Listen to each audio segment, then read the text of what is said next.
when people who don't understand or only know me as music or something, like when they ask, like, are you happy? Like, do you miss touring? It's like, no, like, this is crazy. Like, I'm literally getting to replay the game and it's so fun, but it's like getting to replay the game with all the skills.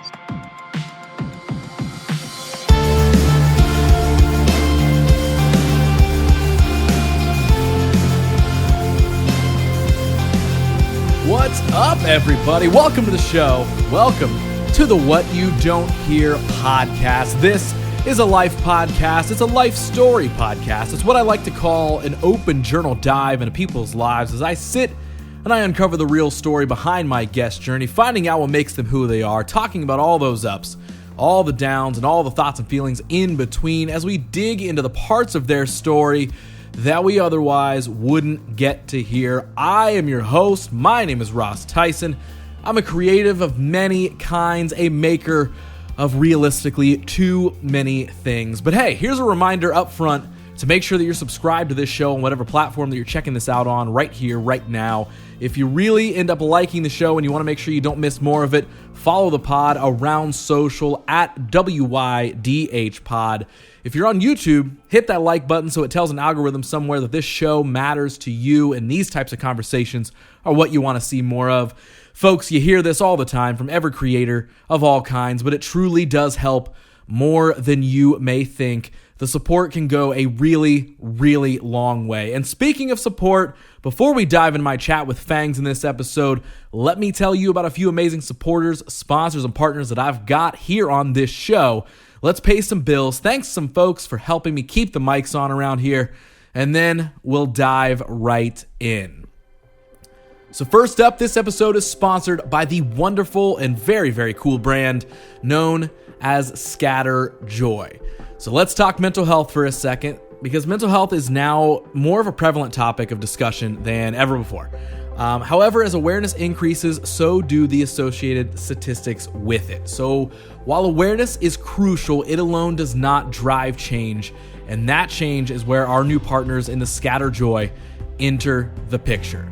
So what is it? Well, the Scatter Joy Project is a local organization here in Columbus, Ohio, that transcends the role of a nonprofit. It's more of a movement designed to bridge this gap that people need to get help with their mental well-being. They're fueled by a belief in intentional conversations, raised voices, dismantled barriers, and enhanced accessibility. Its goal is to make mental health care just more affordable for everybody.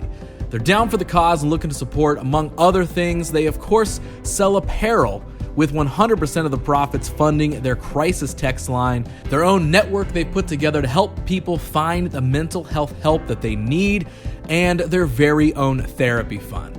So whether you're looking to get some help, or you want to donate and help support the cause, or you just want to pick up a piece of their really rad apparel that all goes towards the cause, absolutely look into Scatter Joy. So if you want to find out more about them, you can just go find them on Instagram at the Scatter Joy Project, or you can find them online at thescatterjoyproject.com.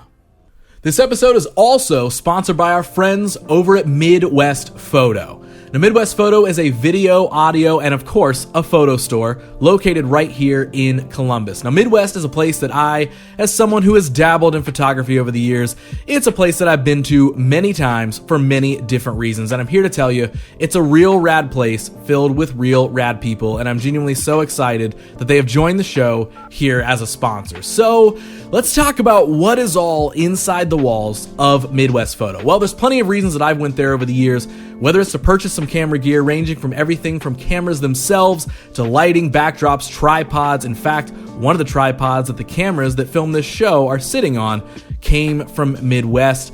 But the list, of course, goes on all the way down to small things like SD cards. They truly have it all. Now, of course, if you're not looking to purchase, the good news is they also offer gear rental as well. It's in a list of many services that their intelligent and overly helpful staff are ready to help you with the moment you walk in the door. For real, whenever I've went in there for something, there is always someone ready to answer some questions and talk to you about video or photo or just the creative world in general. But along with rentals, they also offer a full in-house printing service, film development and scanning, used gear, buy and sell, and even classes and events so you can further your knowledge about the art and craft of photography. And the cool thing is, when you shop with them, you're not just supporting local and shopping small, but you're supporting folks who truly love photography and do a lot of work to support the local photo community here in Columbus. So go check them out. If you do, tell them that What You Don't Hear sent you their way. And if you want to find out more information on everything that they're about for yourself, you can follow them online at impex_photo_video,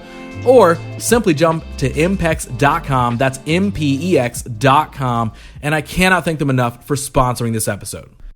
And this episode is also sponsored by Promo West Productions. Now, over the last 2 years, I've gotten to tell you about so many cool concerts that happen here in Columbus, Ohio. In this episode, well, it's happening again because I've got some more cool shows to tell you about. So if you live in or around the Columbus, Ohio area and you're interested in catching a live show, getting that live music experience, well, then you may want to check out one of these upcoming concerts coming your way via Promo West Productions. They've got Wyatt Floors at Newport Music Hall on Friday and Saturday, June 21st and 22nd. They've got Excision at Kemba Live on Sunday, June 16th. Lyle Lovett and his large band come to Newport Music Hall on June 24th. I wonder how large that band is. And then Hobo Johnson comes to Newport Music Hall on Saturday, July 27th. So if you want to hear those shows repeated, just hit the rewind 10 seconds and listen to them again. But if you want to grab tickets to those shows, all you got to do is jump to AXS.com. Or if you want to get any more information on those shows or anything else that's coming through Columbus, if you want to know who's coming to town and when, well, you can get all that information you need over at promowestlive.com, or simply follow them online at Promo West Live. All right, one more big thank you to my sponsors for this one. That's the Scatterjoy Project, Midwest Photo, and Promo West Productions. If you heard something in there that's interesting to you, be sure to take a moment and go check them out. But right now, it's time to get to know somebody a whole lot better. Now, in this episode, I sat down for a virtual chat with musician Phangs. And yes, we even find out what his real name is in this conversation. Although if you're a big Phangs fan, well, then you're probably coming into this podcast with a little bit of that information. But I would venture to guess there's probably a lot of parts of his story that even if you are a big fan, you're going to uncover and hear some new things in this one. But I won't spoil all that for you here just yet. But this is a fun conversation. I had followed Phangs for a handful of years, was a fan of his music coming into this, and more so lately became a big fan of his really, really great design work that he has been cranking out lately. He is a multi-talented and just a very laid-back dude, so it was an easy chat to get to know him here and listen to his story as we dive into, well, a lot of things, and how he pursued and made a music career, how that's lately transitioned to his design work, and honestly, there's just a lot of stuff and lots of stories in between those things and surrounding all of that, of course. So pull up a seat, let's get into it, buckle in, grab something yellow, toss in those headphones. Let's get to it. This is episode 111 of What You Don't Hear and my conversation with Phangs. Dude, thank you so much for making the time to make this happen. For sure, man. Thanks for having me. I'm still, we've tried this a couple times before and something has always popped up and gotten in the way, but I'm glad we're finally getting to at least virtually sit down and make this happen. And I guess first thing at the top, a dumb question, to be honest. How am I referring to you throughout this podcast interview, throughout this conversation? Is it Phangs? Is it something? Because I'll be honest, I don't know what your real name is. My real name is Jake. Okay. Yeah, Jake Germany is my full name. Gotcha. But yeah, you can call me so many people call me Phangs. Even really? Very close friends of mine call me Phangs. Literally whatever makes you feel comfortable, I'm good with. Cool. Yeah, coming into this, I was like, man, I was trying to think ahead of promoting the episode and making all the stuff for it, and I was like, you know what? I don't know. I actually don't know what to say. I don't know what the proper protocol is here. Yeah. But yeah, man, I'm stoked we're getting to make this happen. You and I have been chatting pretty much via Instagram for the last handful of years, off and on, about different things. and Hmm. kind of like somewhat getting to know each other there. But I'm excited to take like an actual kind of deep dive and really speak for the for the actual first time and get to know each Yeah. other. Learn each other's names. Exactly. I mean, literally, Yeah. we are starting at the very first step, so we're off to a great start so far. One of the first things I honestly want to dive into before we get into like full story stuff is, dude, your design work is so good. Thank Like you, man. every time I see you like post like a new line of something that you've done or a new like some new client work, every single time I'm like, yep, okay, this is so good. It stops the scroll and I'm like, I want to like take in these designs. How long have you been a graphic designer for? Uh, I mean, I feel like really for the last like year, to be honest with you, but I've been designing my whole life to a degree, Okay. like, I mean, I feel like I've just always been the kid that like was making something, I was really into Legos as a kid. I was really into Play-Doh. I drew a lot Hmm. as a kid, and I was Yeah. like definitely like a skilled like drawer as a kid. Like Hmm. I could draw really well at a Okay. young age, and I would like draw my name, like not like write Jake. Like I would like sketch it. Like I don't know. Yeah. Like Yeah. I was always really into that, but I think it also comes from like I loved comic books when I was a kid, and I just would sit there and like outside of like I couldn't read them when I was really young, but I had stacks of just the like single issues and trades and stuff, and I would just look at the artwork and be like, why does Gambit look so cool in X-Men? Hmm. Like what is it? His hair? Is it like his glowing eyes? Like he's throwing the cards? Like the perspective of it. Like I just understood those kind of things, and I really enjoyed it. But then as far as like designing, like my parents were really young when they had me, and we had like no money, and so like I wasn't gonna get Photoshop or whatever the thing was whenever I was younger. And so I just kind of finessed Microsoft Paint for a long time. Okay. And then I had like the Apple version of it as well of Microsoft Paint. And I Yeah. was like amazing with it. Like I like hacked the system basically. And I mean Incredible. I was like making MySpace layouts with Microsoft Paint. Back in the day, I was making all of my like artwork for any music stuff that I was doing my whole life. Merch, everything. Yeah. And so, like you said earlier, that you feel like, you actually became one in the last year. Is that mainly because, like, now it has become like an avenue of income and like a job and all that sort of stuff? Like, is that kind of like it felt like it Yeah. solidified finally? Or, Yeah. I mean, before all of that, like, I just did everything, any musical project that I've done, which, like, I mean, I've been like touring full time since I was like 17, 18 years old, something like that. Um, I've always done all of the artwork for it. And it just felt like I wasn't doing it because I was good at it. I did it because I couldn't pay somebody else to do it. hmm, And in that, learned how to get good at it without realizing, like, oh, I might have like a service that is interesting to other people. And every time I go somewhere, every time I do something, or I'm with, whatever iteration of music that I'm making, everyone was always just like, I love how this looks, like the branding, the aesthetic, or like, yeah, yeah, and I'm just like, I don't know, like this is just what I liked. I didn't second guess it. There aren't other passes of this. Like I made it one time and I put it out there, and like that was just my like. It is literally just an extension of myself and a thought that I had, and I made it, and that was it. yeah, There's no extra thought to it, and I mean, that led me to like accidentally becoming a member in one of my favorite bands. Like I was in Nashville and I was designing stuff, and I moved to Nashville playing with a band called Cardboard Kids. It was like a rock band, yeah. and we had like relative success, and we had a lot of fun. It was a good time, but Reliant K really liked how we looked, like how it appeared online and stuff. And so I literally got an email that was like, "We're putting out our first record in like 6 or 7 years. Can you help us look cool?" And so I was like, "I'll try." Right. And so I just made all this stuff, and I made like these three dots as like their branding, and like all these people started getting tattoos of it and stuff. And then like it ended up on billboards in Times Square, New York, and like all these things happened.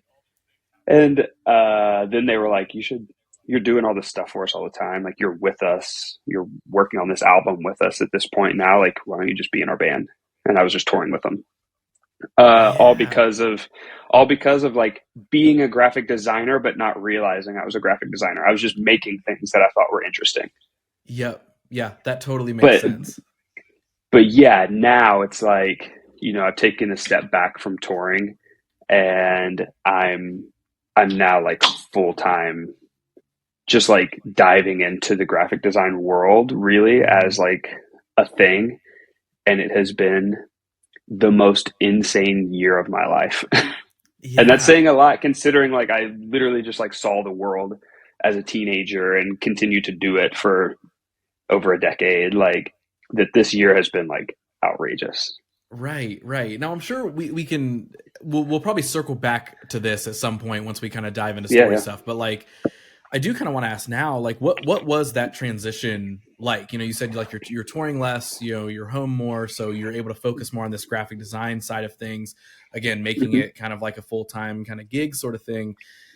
What was that like transition like? Like was there like a refocus period that you had to kind of dig into of like, all right, I've got this skill, I'm good at it.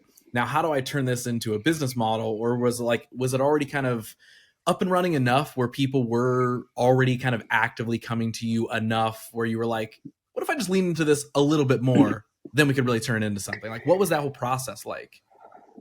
I mean, I think that I've always just had this like intuition, like this kind of just gut feeling, like my whole life that I've trusted, and it's rarely steered me in a situation that I just absolutely hate. I'm also like bold enough and confident enough to be like, oh no, this was a bad move. Let me go this way. Like, Yeah. and recognize when it's like, oh, I'm going the wrong way. Let me go this way now. Mm-hmm. But when I started Fangs was never supposed to be what it became. Okay. Uh, for example, you didn't know my name. And that was like kind of a purposeful thing because at the time in Nashville that I started Fangs, it was all singer songwriter, acoustic, very hey ho acoustic vibes, stomps and Okay. claps. Yeah. And and I was trying to make this like electronic music that really didn't exist in that area yet. And Mm. I think that that's, I wasn't trying to do it in order to pop off or anything. That's the music that I like, is this kind of like retro nostalgia, synthy pop music with a lot of melodies. It's what I Mm-hmm. grew up on. And, when I started it, I didn't want to go by Jake Germany. I wanted to go by by just a different name. I didn't have a name yet. The first name that I actually thought of was Windbreaker, and somebody told me it sounded like a fart and not like an article of clothing, and I was like, oh, Okay. I don't want to do Yeah. that.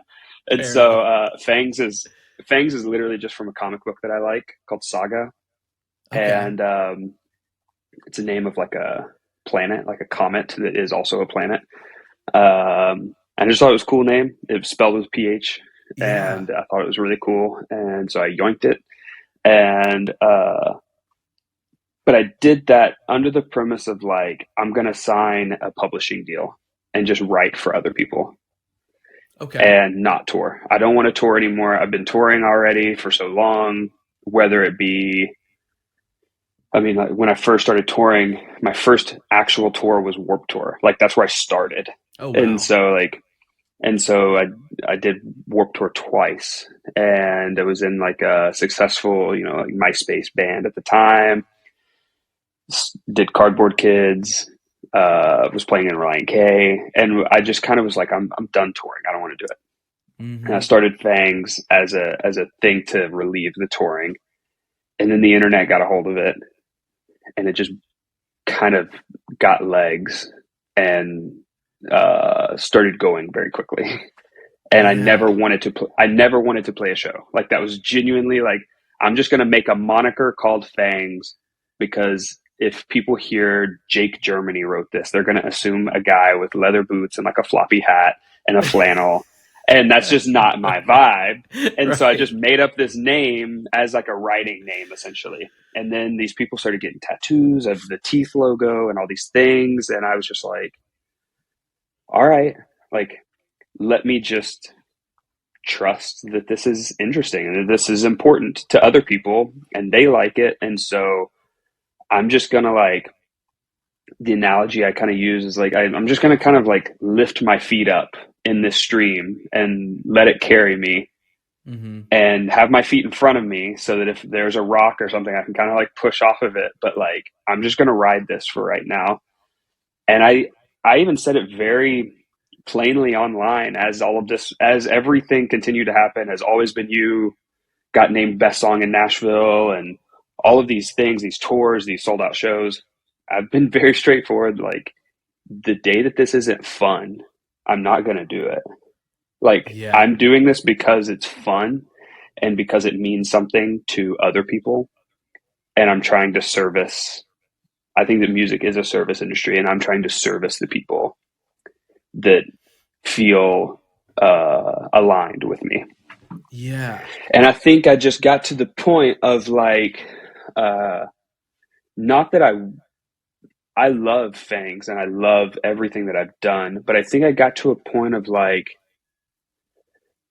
I'm not going to be a dude in my 30s on TikTok. Like I'm just not. Yeah. Yep. And that's okay. And it's okay if other people are going to. But Mm-hmm.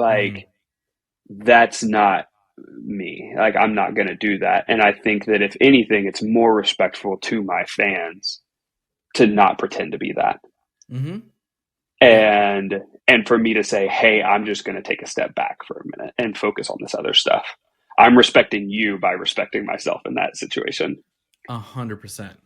And I don't know that everybody understands that maybe, but like that's where I am in my life. And that's why like there wasn't like a conscious decision of me being like, oh, graphic design might make me money. Like it was just like, I'm not going to tour right now, Yep. but people have kind of been asking me to do this graphic design stuff.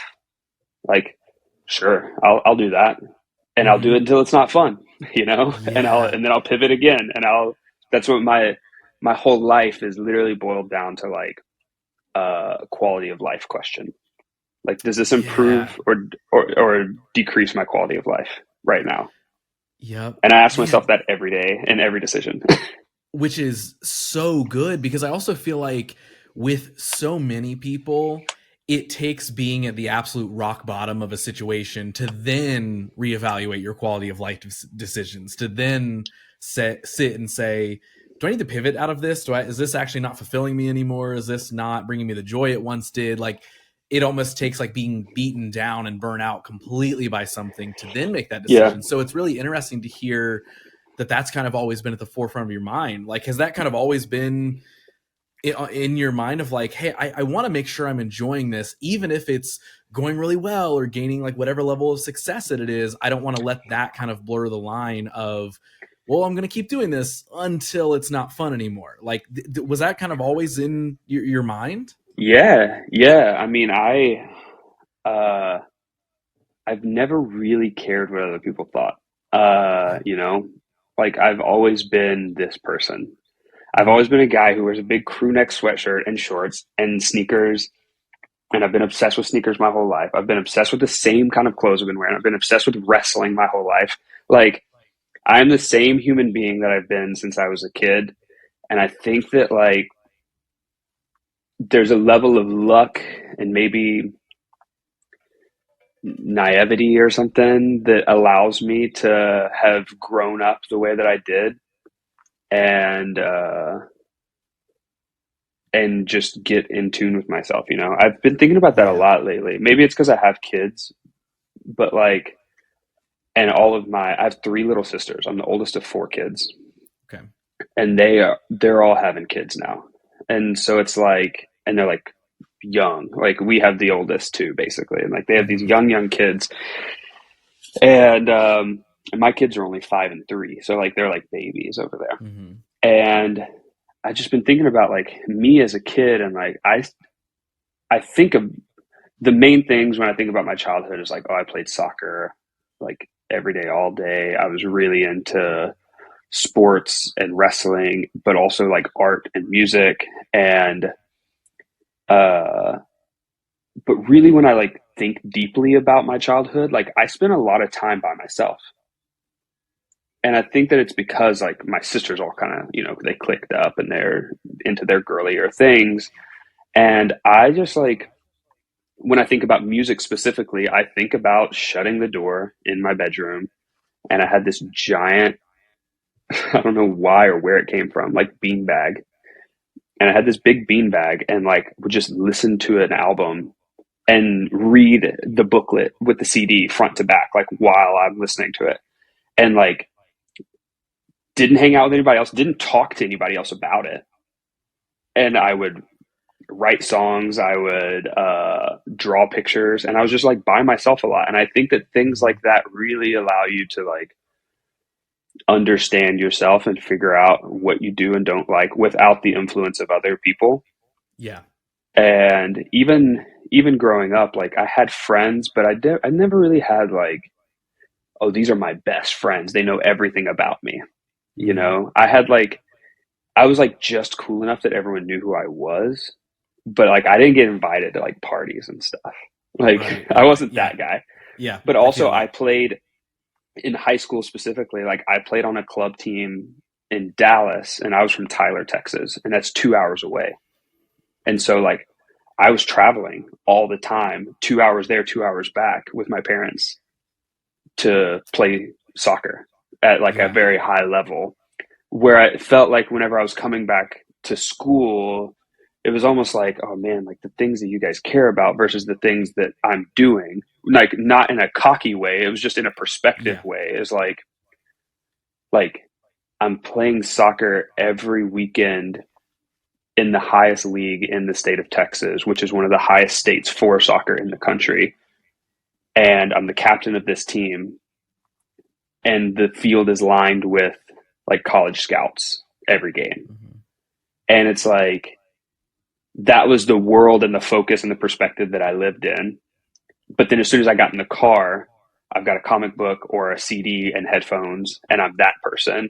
Yeah. And then I got to go back to school, and these people are all concerned about like homecoming or the next football game or like, who's dating who. And like, I just didn't give a shit, like at all. Yeah. Yep.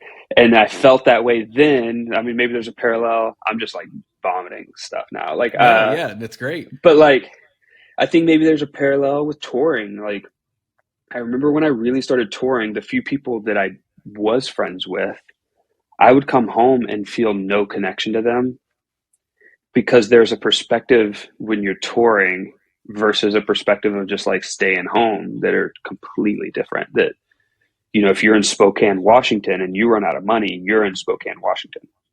Mm-hmm. And you got to figure Yeah. that out. Whereas these other people who are 17, like mom and dad might be paying for your gas, or, if you're hungry, you go to the kitchen and you get some food. And like, Yeah.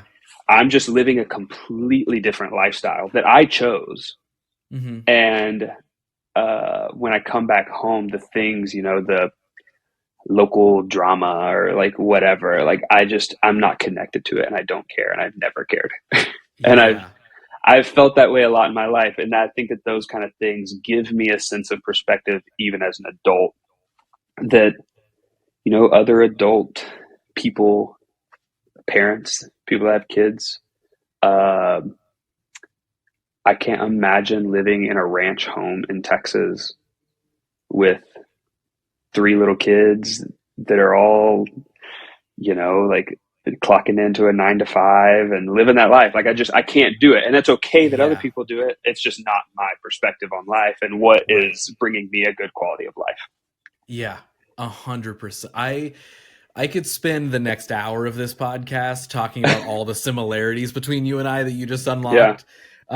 Just the amount of different things from the, being focused on art, but kind of being able to kind of blend into, whatever surrounding you were in, of like having friends, but not being the most popular, but not also being the complete outcast, but really Mm-hmm. the individualism.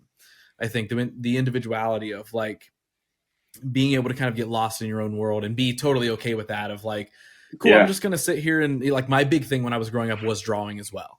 Like that was like the thing that, in my super small Ohio town, it was like everybody, either like my family's friends or even at the school, like that's what I was known for. It's like I was the really good Hmm. drawer.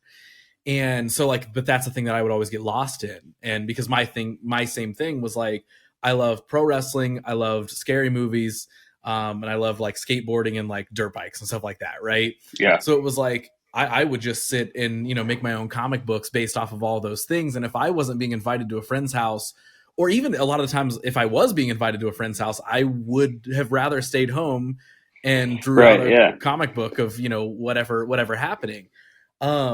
So it's interesting to hear somebody else explain a very similar thing there, and I think that I can relate a lot to what you said. In it has shaped as an adult that lack of having to, for lack of a better term, needing to fit into situations. Like I don't have Hmm. to fit the mold of this thing, and I don't have to do things this way. And I know we're all really good at talking about that, but I still think that most of us who talk about that still kind of fall into the same system over and Sure. over with like, oh, well, I don't want to. And it's like, well, our actions and our words are saying two different things. But again, I relate a lot in the sense of things that I've done over the years, all kind of revolving in the art world or the freelance creative world or whatever it is, like whether it was intentional or not.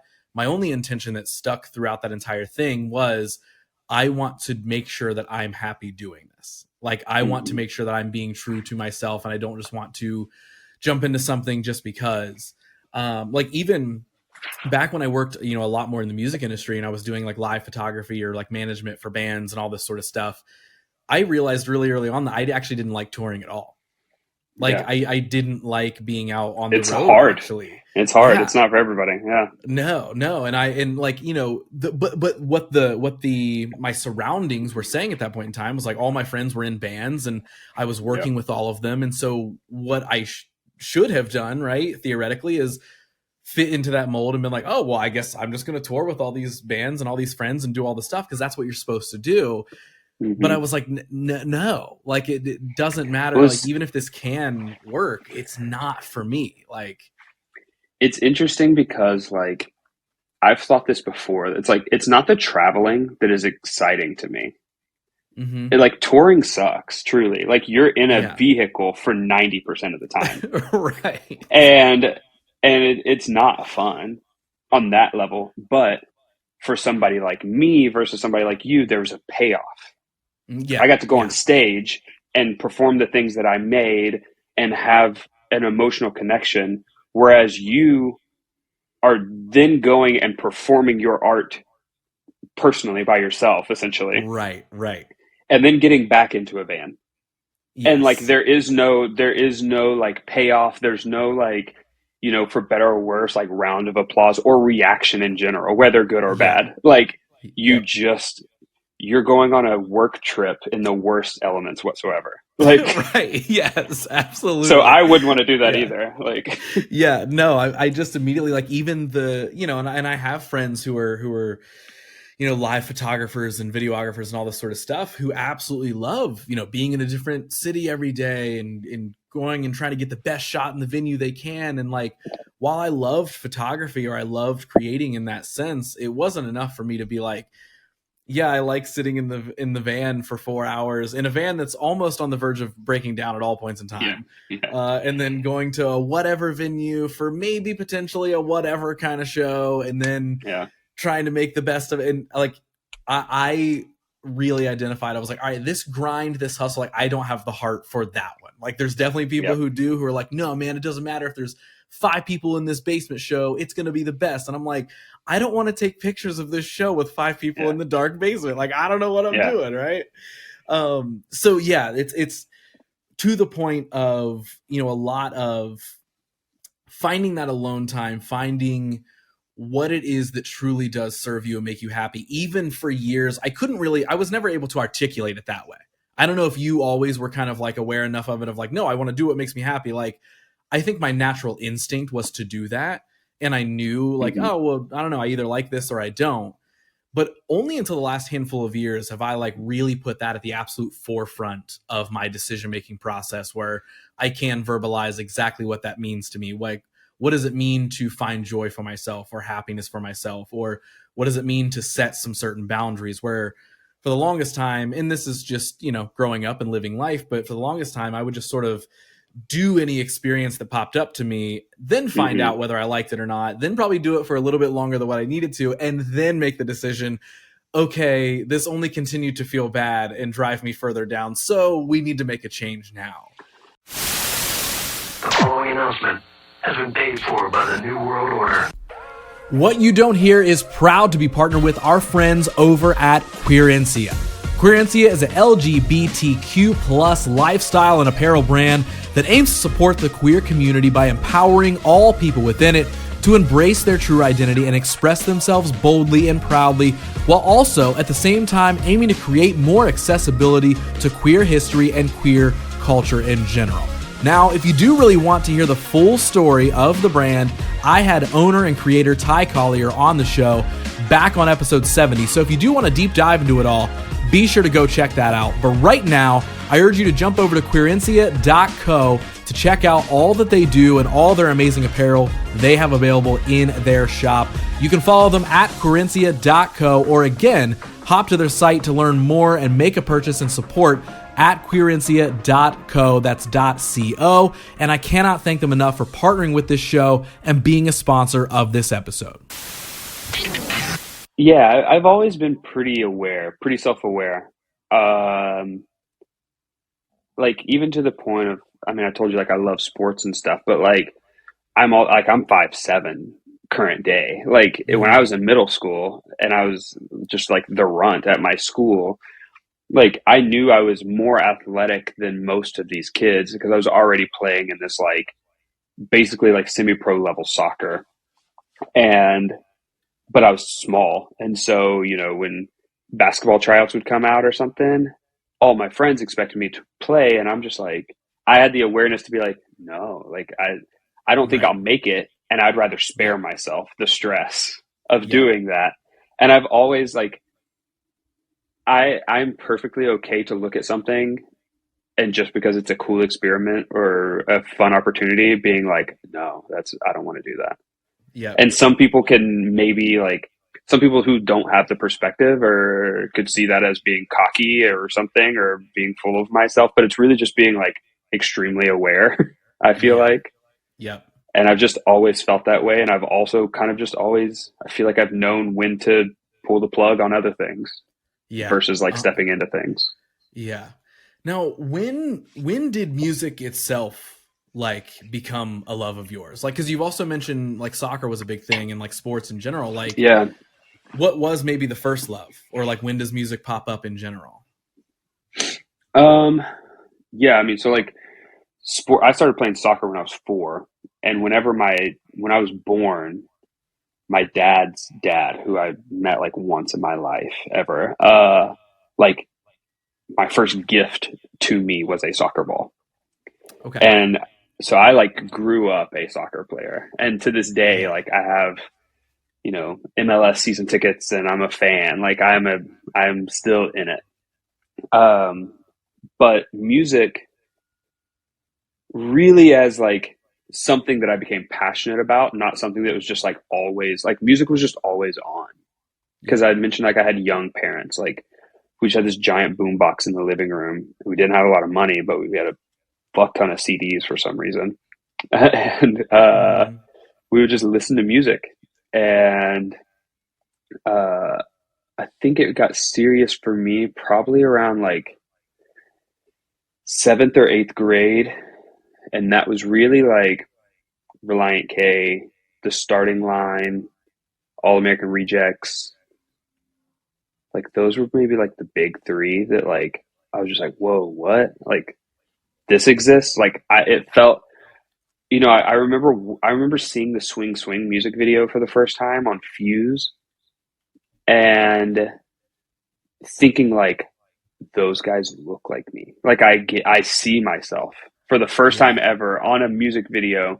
Like this looks like shit in the best way. Like it looks like something I could have made, and it looked like they're dressed like me. Their hair looks like mine. Like that dude's wearing a vintage t-shirt and I was wearing a vintage t-shirt, but because like I couldn't afford a new t-shirt, like because it was Yeah. probably my dad's, Right. and that became cool. And I remember just feeling like the first time that it wasn't just like something untangible like Kiss, like listening to Kiss. It's just like, oh my gosh, Right. like that is its own thing, and that is not tangible for anybody else but Gene Simmons. And Right. Right. and then you hear the starting line, and you see this kid who's like my age with a bunch of adults in a band, and Kenny's up there singing and he's playing bass, and it's like, oh, I could do this. Like I could do that as well. Like that would be really.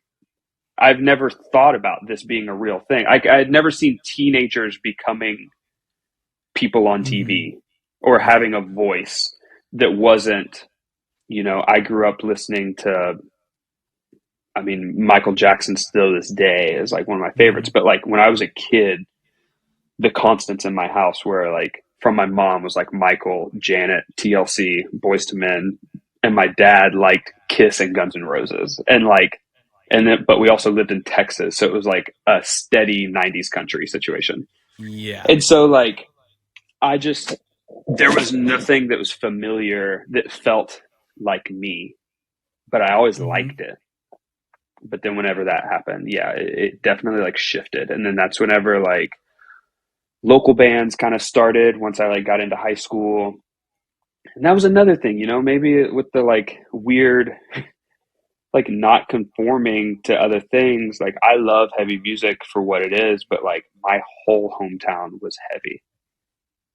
Okay. Uh and I was the guy that liked pop punk, Yeah.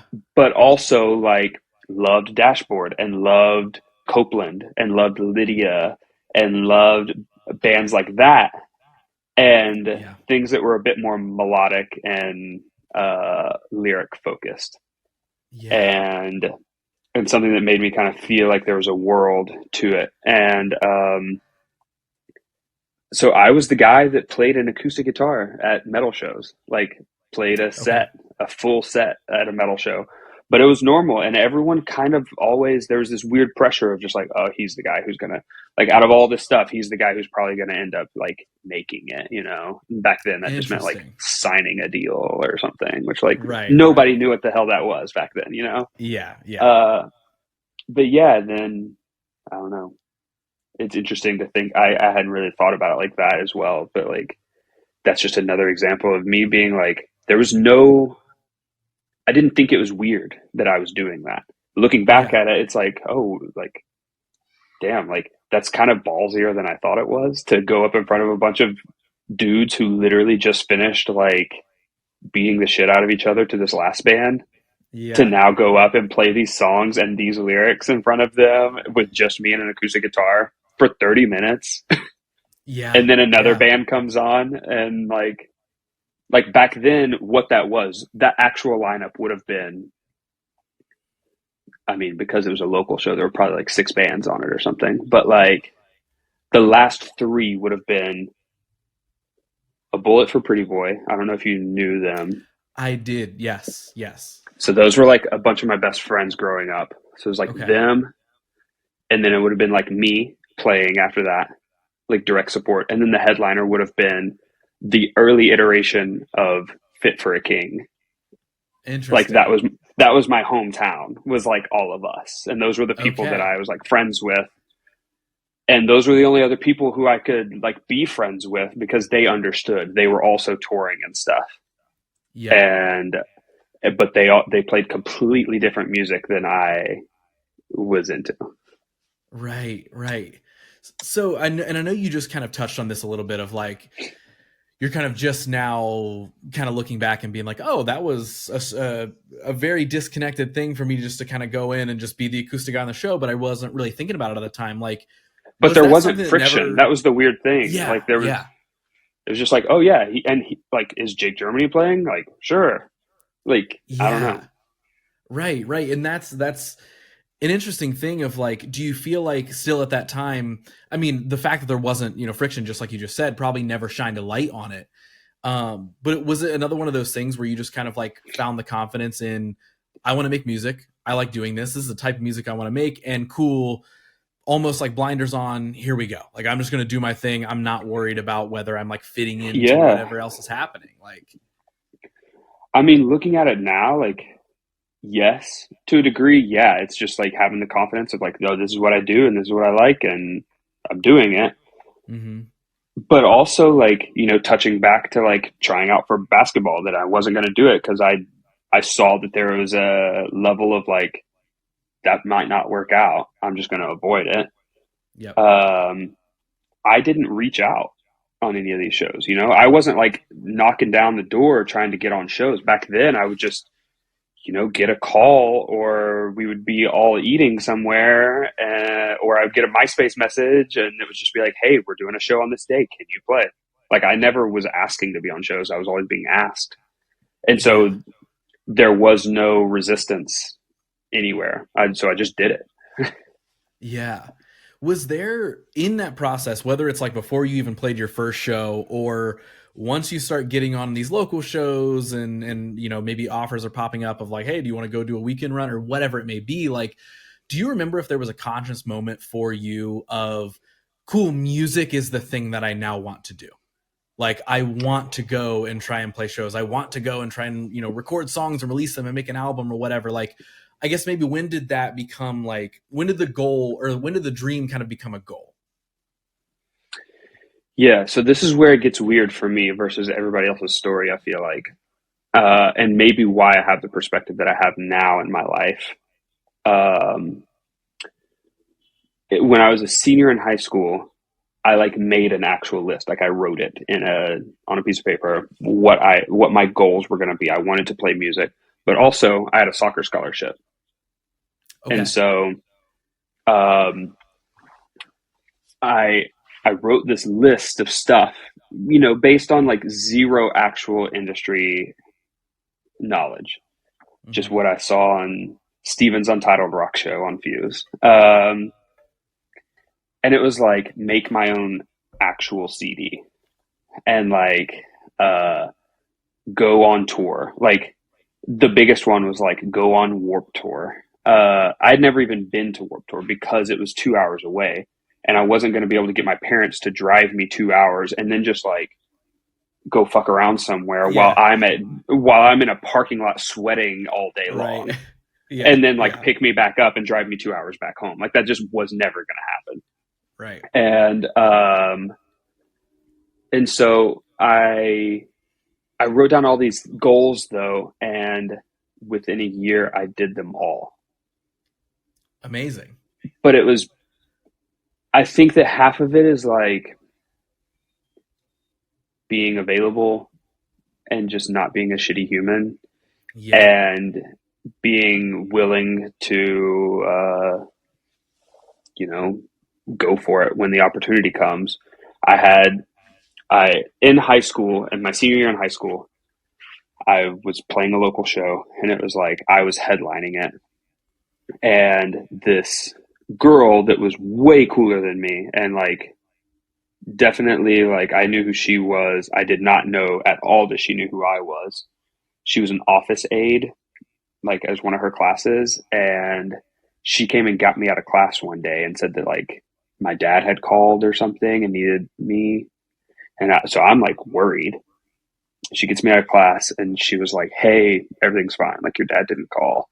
um, and she was like cool, like she had like the T-Mobile sidekick flipped open, and she was friends with all of these people in Dallas, and Dallas was the biggest like scene next to us, Mm-hmm. and that's where all the cool bands were, and that's where like the big festivals would all come through. um, and she was friends with all those people, and I knew that, and that's why she was intimidating to me, because she was like in the scene that I wanted to be in, Right. or that I like more so like studied. Like, I like studied. Mm-hmm. I've always been a studier, and it's like how like I want to be like them. But anyway, she got me out of class, and she pulled out her phone and she was like, "My friend texted me, and they had a show cancel in like whatever other surrounding town, and they're headed down to San Antonio, but they had the night off. They were wondering if they could jump on your show." And at first I was like, fuck no, like who are these people? And then she was like, it's this band called The Secret Handshake. And I was like, such a fan. And I was like, yeah, like they can headline, like they can have my show. Like I'll play before them. And they were like, no, like he said that he'll play before you and it's fine. And he doesn't need a guarantee. He'll just sell merch. He just wants to fill the date. And I was like, yeah, okay, like sure, like load in is at this time. And so anyways, he gets there and like we play the show and I got him to play last. Like I didn't want to Yeah. follow him. Right. Like Right. me Yeah. and my Totally acoustic fair. guitar. Of And course. and at this time he's like really starting to pop, this dude. And I don't know if you're familiar with the Secret Handshake at all, but it was a thing for MySpace Yeah. kind of era and AP magazine, all that stuff. So anyways, Yeah. he listened to my entire set. And when I got off stage, it just like there's a door that goes straight into the green room from the door. And he was in there. He was so kind, and he was just like, dude, I loved that. That was really cool. I think it'd be cool to produce your stuff. Like I like heard it completely raw, just you and an acoustic, but I feel like I could like make some cool stuff around it. And I was just like, dude, like, when and where? Like tell me, like let's do it. And I'm this kid in high school, just like with this guy who I literally had his CD in my car. Like I went and bought it Right. on purpose. Like I sought out that CD to buy it. And so I just thought it was so cool that he cared. And then he played his set and it was amazing. And then the next day or after the show, he was like, well, we're playing in Longview, which is only like an hour away, 45 minutes, something like that. And he was like, we're playing there tomorrow. If you want to come through, like maybe we can grab dinner or something. And then you can watch a set. And, like we can hang out. And I was like, yes. I like canceled whatever I had going on and like didn't tell my parents where I was going, but that I would be back at a certain time, you know, and like drove out to Longview and I hung out with this dude and he played some like shitty bar that it was not a good show compared to the one that we had just played. And that was the first time too that I was like, oh, okay, it's not all what it appears on the internet on Mm-hmm. MySpace. Okay. And seeing the way that he handled it and stuff was just so cool. So we exchanged, this dates all the whole story now. We exchanged instant messenger handles and we're talking on AIM like every day. And he's like sending me demos and stuff like that. And then I'm now in college. And after that first semester, he was just like, hey, I just got offered to do Warp Tour. Would you want to come play bass with me? And I hadn't even seen the dude since this, but he was just like, you're a good hang. You're a genuine person. Like you're good enough at music from what I saw, essentially. Yeah. Like I'm more interested in a good hang and a quality person Mm-hmm. than someone who can just rip. Yep. And so I was just like, yeah, let's do it. And I went on Warp Tour in 2008. And that was when I was like, I'm never going back to school. I don't give a shit about any of this. Like, Yeah. I was just doing it because that's what I was good at. Like, Yep. and now I have to just go be a student. Like the season's over. I just have to be a student the rest of the time. Like, nah, I'm good. And I went on tour with him and we toured my first actual tour. Like I did Warp Tour, but the tour down to Warp Tour, there was a tour that started actually out of Nashville of all places. But that tour was some opening band. I don't remember who they were, but then us and then We the Kings and Check Yes Juliet had just hit radio. And the headliner was Cobra Starship. And to this day, I'm friends with Gabe, the singer of Cobra. And I remember being a kid and just being like, well, this is what I do now. Like, I don't want to do anything else. Like, I've never felt so validated with the things that I enjoy and the things that I want to pursue than right now. And it was at such a young age that it was like, what could I possibly do with my life than this? Like, and I also had full awareness of like, nobody's pregnant. I'm not married to anybody. I don't even have a girlfriend right now. Like, I'm going to go do whatever I want to do. And right now, that is being on this tour and continuing to do this for as long as I can and chasing this thing. And it was awesome. And so, I mean, I guess that's the moment, long-winded version. Like that's the moment that I realized like this is what I'm Yeah. doing. That is a wild culmination. Like that is Yeah. what were you going to you said you went to college, right? What were you going to college for? Literally to play soccer. Like that was the only Okay. Okay. like my parents like basically like dropped out of school because like me being Yeah. had. And then so I was just going because there was like a pressure to go to college. And I knew that if I was good enough at soccer, I could get it paid for. And I was good enough, and I went because that was what I was supposed to do. Like nobody at that time, there was no discussion of like, oh, you don't need a degree to do what you want to do. It was Right. just like, well, you have to have this. Hmm. And it's also so funny. This is a side tangent, but like I just heard somebody else on some podcast talking about this. Can't remember who it was, but it's so funny, and it like has just stuck in my brain that like, isn't it weird that when you talk about music, like at a young age before you've like made it or done it, that like teachers or other adults or something are always just like, well, that's really hard. Like you should have a plan B. But Hmm. literally people are like, I want to be an astronaut. And they're like, yes, you do. Like go for it. It's like that's Yeah. the hardest fucking job there is. Like Right. Right. I'm counting to four over and over again over here. Like that's my job is to like play songs and count to four over and over again in my head. Like Yeah. what are you talking about? Like it's just so interesting how art is perceived that way by that It, specific generation versus like now yes. there are so many kids who are in high school who have no desire or plan to go to college because they don't have to. Like there's no Hmm. actual need for a degree for a lot of things. If you want to be a doctor, Yes. lawyer, sure, whatever. But that's more of a certificate in order to actually learn the things in order to do your job. Right. A business degree, like chill. Yeah. Yeah. It's changed a lot, and there An was art always that. degree, like chill. Yeah. Nashville Yeah. has songwriters degrees, bro. Interest. Yeah. Yeah. But that is the thing. It's like that world of arts and entertainment is it was always kind of looked at as like, oh, well, I don't know. Like, even though it's like, hey, we consume all of this stuff and we listen to all this music and we watch all these movies and TV shows, but it always has been projected as this like, that's just some other like wild thing. Like, I don't know how those people made it. They didn't do just normal Yeah, steps like the rest of us human beings. It's like, there's just no, it's impossible. And it's like you were saying over the last handful of years, and especially now with social media where like everybody can be their own form of a celebrity yeah. in some way, but it's like all that stuff has now become so much more obtainable.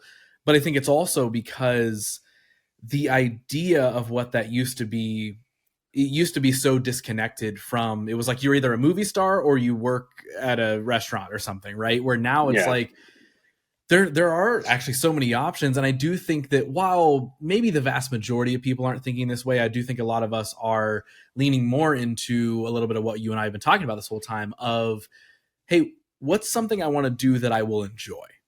Like, Hmm. even if it's like a side hobby to my main job or whatever, there's still there's a little bit more of that influx happening where people are letting the arts and the entertainment world and then them being into crafts or painting or making music or whatever. It's like it's become more, even though this is a weird way to put it, but the only way I feel like I can put it is like it's become almost more normalized to Yeah. accept arts and entertainment into your life as a form of what you do rather than this magical, crazy, unobtainable career that you had to have like Hmm. the right person at the right time. You know, the classic, thing you would see in a movie where like a label exec is sitting in the darkest corner of a bar hearing somebody play and they're like, you know what, kid, you got something. Like Yeah. it's Well, and like it's that is it's now.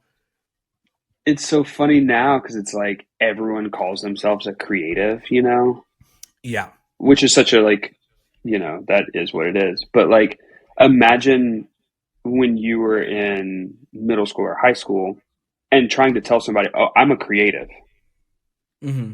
that they're like either one, like what, or Yeah. two, all the all this all of the teachers or the system that you're in for schooling would be like, oh, well, he's gifted. He needs to be challenged harder. Rather than now, when Yeah. you're a creative, it's like, give them their lane, let them do what they Hmm. do best.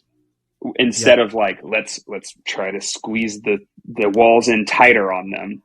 And it's Yep. just such a weird thing, and I feel like it's so backwards, and I feel like that's where I really kind of got fucked up as a kid. But anyway, that's a whole nother thing. Just like being called gifted because I just wanted to do what I wanted to do. I was a creative Yep. person, I got the but there exact was same no thing. there was no lane for that to be Yep. like, oh, they need the space in order to Yeah. create, not Dude, more restrictions.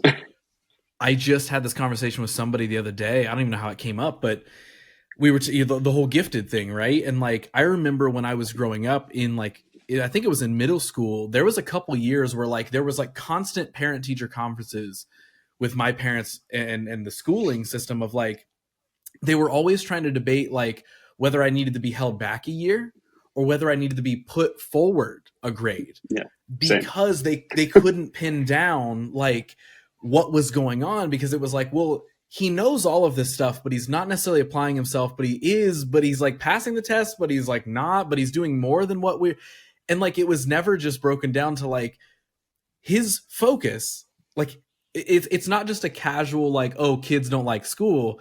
Just like nowadays, it's not just like, oh, like adults don't like jobs. Like, no, I always had that feeling of like, even as a kid, I was like, hey, yeah, sure, we all don't like being here in school, but like I literally have no connection to this thing I want to be creating. I want to be making Yeah, stories. I want to be making my own comic books. I want to be watching movies or, watching yeah. wrestling and It's ingesting all of these exactly who I characters was. and stories. 100%. And I remember there always being these weird conversations. And I remember distinctly in like fifth grade, I overheard a teacher say that getting a C meant that was average and that was passable and that was perfectly fine. And I remember ingraining that in my brain. And I was like, as long as I'm getting C's, I'm good. And it actually ended up making my parents mad because they were like, Yeah, no, that's not what you're supposed to be. And I'm like, but why? And even though, again, as a kid, I couldn't always articulate the real feeling I was having. Ultimately, what it was, well, why? And this isn't some tirade on like schooling doesn't matter. And like, no, that's not it at all. But like what you were saying is like not having those confines and constraints on somebody who it's like, all right, yes, we need to identify whether they're learning or not. That's a whole other conversation. But when we can't really pinpoint what it is, it's like they are learning and they're not just totally applying themselves maybe in the right way, kind of effectively just like not caring about school and wanting to really be their own person. It is weird when you put blockades around that of, yeah, no, don't be your own person. You need to strive to get straight A's and to play all the sports and to do these things. So then when you graduate, you can go to college for something, even though like we support you as an artsy kid. Like I will give that, I will make sure to preface the rest of the story by saying like my family was fully supportive of me being an artsy kid. They would always, I was always supplied with all the sketchbooks and pencils I could need. Right. But there was still, I think that sort of what we're talking about, that default setting that a lot of people had back at that time, at least. And still, I think to this day, a little bit of the safety net. You're yeah, supposed to do the things, you're supposed to follow the steps as we always have. You get the good grades, you go to college, you get the good, degree and all this sort of stuff. And then you get the good job. And then if you're lucky on the weekends, you can have some fun doing that painting thing or whatever you like to do. Right. yeah, And then it's still kind of that like, and then I don't know how you become a movie star. There's no way. Right. But yeah, I always had that connection to those things of like, well, no, I'm seeing it. It exists. It's possible. That's where my interest lies. I want to write stories. I want to make characters. I want to, take a video game too seriously when I'm, customizing my character and I want to give yeah, them a backstory and all this sort of stuff. That was always the interest. And of course that's going to naturally take away from how focused I am in school or even, in later years when it's, high school and we're about to graduate and it's all the questions of where you're going to go to college, what are you going to do? My answer, even then, I had it clearly in my mind where I knew I was like, I'm not going to college. I don't want yeah, to go because I can't see why I would go.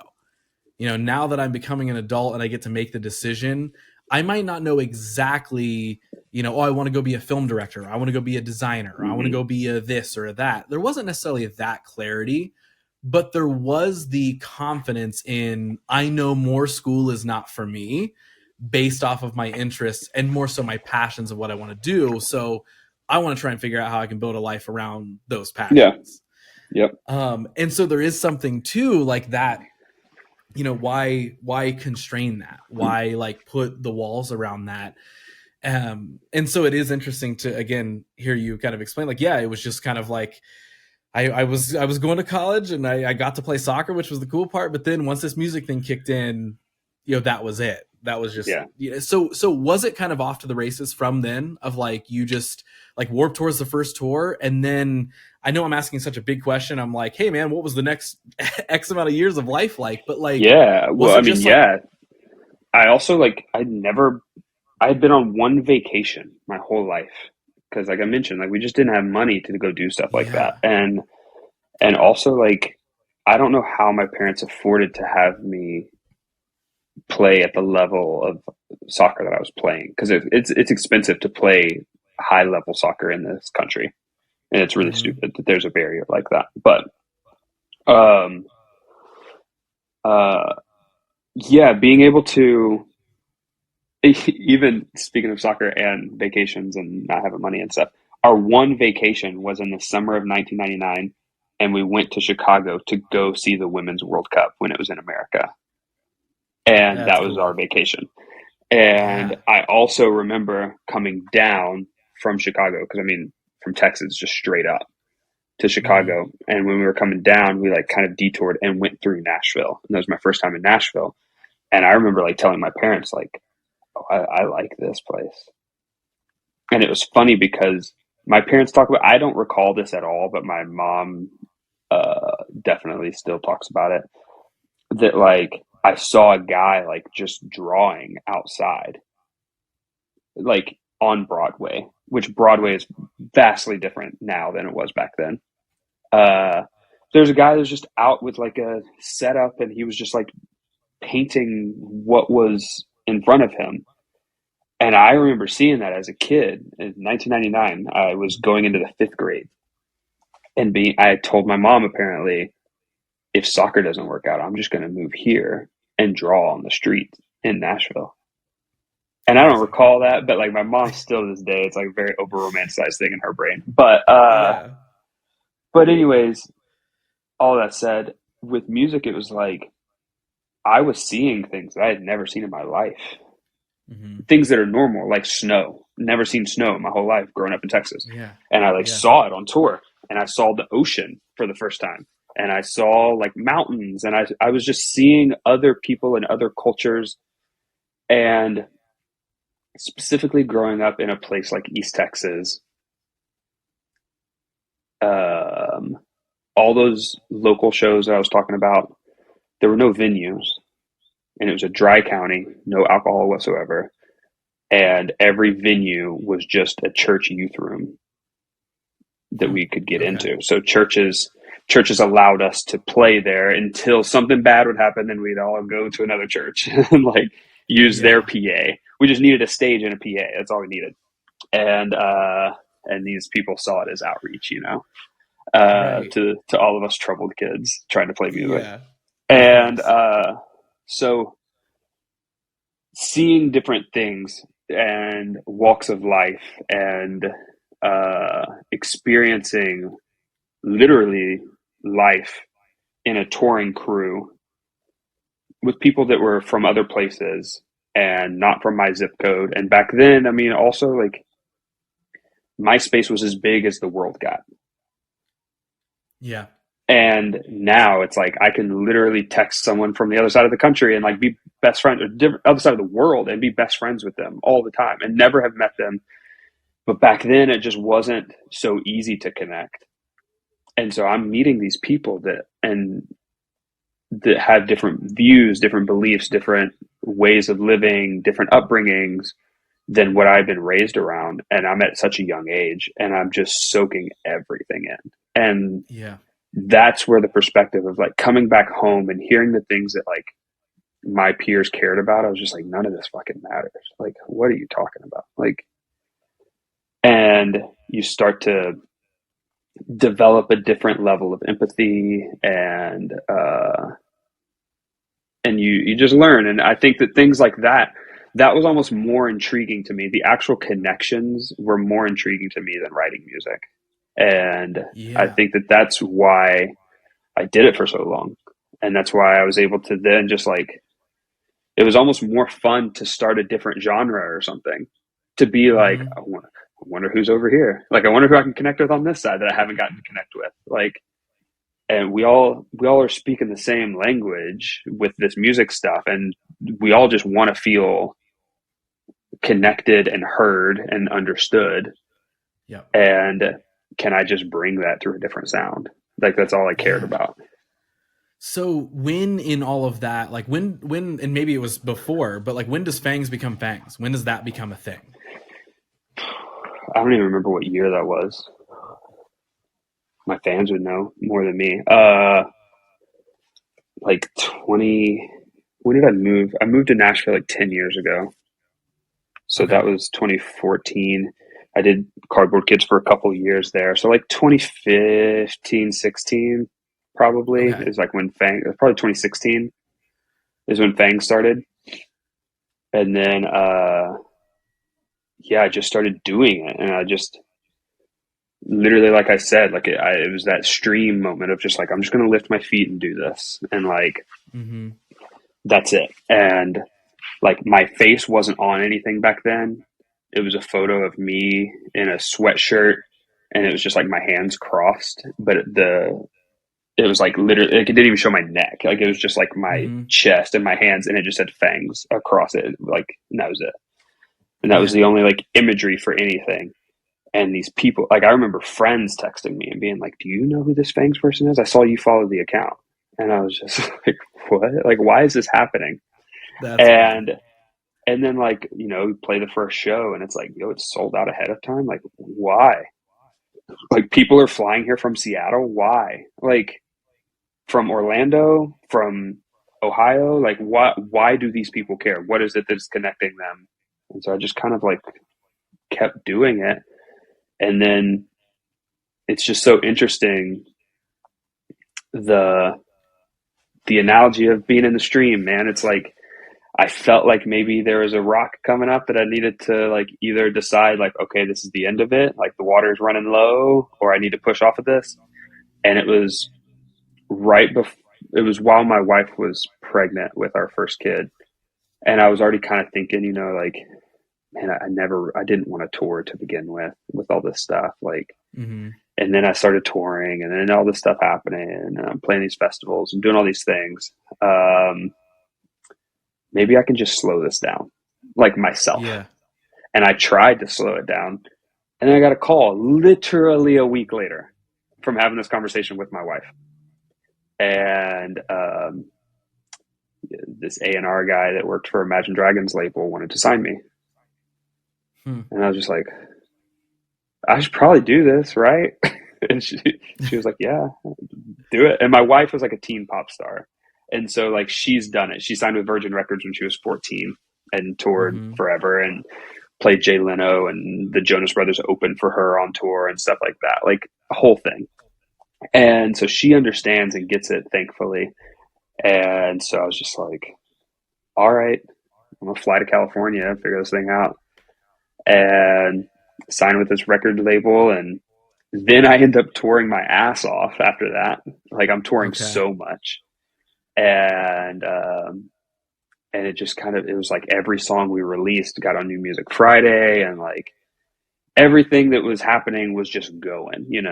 Like we were going Mm-hmm. to like the Capitol Records building, and like people knew who I was when I was walking in, and it was like just weird things like that. Like a lot of things were just kind of popping, and it was all things that I literally didn't want. Like Yeah. I was literally trying to actively take a step back, and it was just like the more space I gave it, the more came in. Right. And so I was just accepting it and was trying to be, level headed the whole time, and just kind of be as aware as possible of everything around me, and not let it get too much of me or anything, and just kind of pick my feet back up and keep riding. Mm-hmm. And I did. And then I guess, I mean, what was interesting is I signed a year deal with them, and at the end of the year I got to keep my master. I didn't take any money from them. So I Yeah. still paid out of pocket to get my songs made and everything. Um, so at the end of the year, talking to that A&R guy. I'm in LA and I'm talking to the A&R guy, and he's like, "You're not going to re-up, are you?" And I was like, "Fuck no." And he's like, "I didn't think so." And he was like, "Well, if you'll have me, I'll quit and be your manager." Because I also didn't have the whole time. I never had a manager. Yeah. I was just making decisions that I felt were correct, Mm-hmm. and based on experiences and based on just like gut and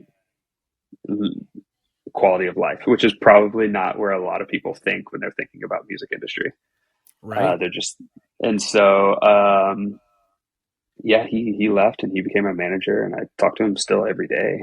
Just about, he Mm-hmm. literally just texted me while I was on this, with Yeah. some RSVP to something here. I don't know what it is. Amazing. I don't know what it is, but yeah, that happened, and then I toured a bunch, and then I finally just got to the point of like, I had my own Gibson guitar, and I had all these, Phangs Van shoes, and I was getting to, I was using my platform to make shit that I wanted to do, and Yeah. like, and really like, finessing WWE tickets, like doing things that were important to me, and Mm-hmm. doing things that I felt like none of my peers in the industry were doing. And to a lot of people, that seemed like I was just like revolutionary or something. But really, it was just me kind of doing what I thought was fun once again, and Yeah. like Yep. not really playing the game. I don't care about monthly listeners and fucking algorithms. Like I just want to have fun and do what I want to do. And the moment that it's Yep. not fun, I'll do something else that's fun. Like there's another avenue of fun that I can shift to. And that's what happened, Yep. because I got to the That point of just is, not wanting to do that. yeah. Yeah. I love hearing you explain these things because it's nearly exactly where I am with so many different things. Like, and that doesn't mean I'm 100% perfect, clear on the goal at all points in time. But again, like all of my decisions all revolve around like, is this the thing I want to do? Does it bring me joy in some other way? Does it bring me access to doing another thing that I want to do? And it is funny that like, when you do have those conversations with peers and they're like, man, I don't know how you do it. Well, how the heck did you get to do that? Or and I'm like, just because I knew I wanted to, and I made sure that things aligned accordingly to get Mm-hmm. there. I'm not, it's not accepting the like, lowest version of something that then lowers myself to a different version of me that I don't even want to be. And Mm-hmm. then what's my environment then going to be? Well, it's going to be an environment that I don't necessarily want. But having that focus on how does all of this stuff relate? How do I understand the core piece that ties all these things together, which is me? How do I know what my wants, my needs are, and ultimately maybe like my why and my purpose of what I want to serve and what I want to gain? If I can uncover all of those, it becomes a little bit easier to reverse engineer a lot of decisions, to Yeah. then be able to be like, does this actually connect with me? And And it becomes could I make automatic. this? And Like yes, you don't have to actually reverse engineer it once you are reverse engineered. Like then it's just exactly. it's just your process and it's how you think. And it's Yep. like people are always just like, wow, like you must have worked so hard to have that perspective. And it's just like, I've just been this way since I was young at this point. Like I don't, Mm-hmm. it doesn't seem crazy. Like it just seems like this is what I do. Right, right. 100%. And so I'm still going to ask this for the sake of the conversation, but I feel like I know the answer. But like, do you feel like when you officially kind of toned down, the music side of things of like, hey, we're not gonna re-up with this label, we're not gonna tour as much, we're gonna step back a little bit. Was that a comfortable decision where you're like, you didn't feel like you were necessarily leaving anything behind? You feel like you more so, I accomplished that. Now what's next for me to accomplish? Was that more of the feeling? Um, Kind of. I Okay. think it's almost like I think of Fangs literally visually as a platform. And Mm-hmm. it's almost like me creating Fangs in the beginning. Once I decided, like, okay, I'm going to do this, because it definitely wasn't whenever I was trying to just do the publishing side and just be a songwriter. Once I decided, like, okay, as an artist, as a touring thing, I'm going to do this. My literal thought was like, how big can I make this bed that I'm going to sleep on for the rest of my Yeah. life? And like, I don't want to outgrow my bed like that's like the thing in my brain that I saw for some reason. Like, how big can this platform be, this bed that allows me to also then build on top of it? You know, it's like this literal Yeah. foundation, and it's like, could I ride the name Fangs forever? Hmm. And I mean, to this day, like, like you know me as Fangs, like you didn't know my name. Right. Going back to the beginning, like there's a thing, and when I go out, I live in LA now, and it's like when I go out, and it's, oh, this is my friend Fangs, and like, or oh, hey, are you Fangs? Like it's just that's who I am. But the fun thing is that I've created this world where it's like it's not just songs, it's me. They know my family, they know who my wife is, they know who my kids are, um, they know what kind of shoes I like. They know who my favorite wrestlers are. They know the kind of music that I enjoy. They know that I'm obsessed with the OC television show. Like, you Yeah. know, like they know everything about me to the point that it's so tangible for me to say, hey, I'm going to make designs, and it still feels like an extension of Fangs. Not that Yep. I took my Fangs hat off and put on my graphic designer Jake Germany hat. It's just, oh, Yep. that's still Fangs. It's just what he's doing is creating things. And I feel like Yep. I've built the foundation, and I've made the bed that allows me to just function and live my life under that same name. And I could do whatever I want. You know, I could write novels and it say Fangs on it, and people would be like, "That's totally his brain." Like I see it, you know. Like Yeah. I could do whatever I want to do and still live under the name Fangs, and it's all under the same world. And that was kind of the point from the day one that day like 1.5, whenever it actually became a thing, that I was like, okay, Yeah. here's the vision, here's what I'm going to do, and Yep. I'm not going to play a role. I'm not going to be a character. I'm not going to be something that's like larger than life. I just want to be myself, and I want for everyone else to accept it and to want to be a part of it with me, you know, and that's it. Yep. Man, I literally, I feel like with that explanation, I can say I feel like you're preaching to the choir with that. Like Yeah. that is my exact outlook on so many of the different things, because I have that conversation often with fellow creatives where they're like, or just anybody really, you know, they're like, I don't understand like how you do so many different things, or why you do so many different things. Why are you not just a video director? Why are you not just a photographer? Why are you not just, why do you have 3 different podcasts? I don't understand and it's like, dude, because it's all in my world, because I just want to make all of this stuff. Like I said it earlier, like I understand, like I'm the core piece that is the commonality amongst all these things. This is Yeah. how I express myself in these several different ways. Mm-hmm. And all of those different expressions have value. And it's not just, well, if you're not just doing this and then you can do these things on the side, like it all exists inside me. It's all branches off the same tree. So to me, like you were saying, like I don't think it's that weird of a thing.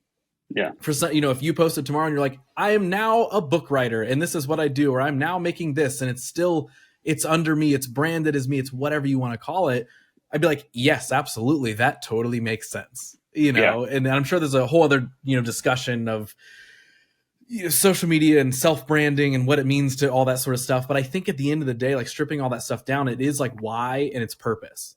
Those Mm-hmm. two things, when you can kind of identify, like, yeah, I want to just bring myself joy and share joy with others and just create. I just want to make stuff.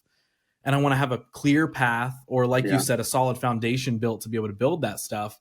Then you do get the freedom Mm-hmm. to play as you like. And that doesn't mean that it's not stressful. It doesn't mean there's not struggles or anything like Sure. that, but there's clarity within that struggle. There's clarity within that challenge and that process, where you know you've got that end goal in sight of, I know how this serves me, or I know why I want to create this and share it with others. So that process, even if I don't know the steps in front of me, I still believe in myself more to take those steps. So Yeah. I'm yeah.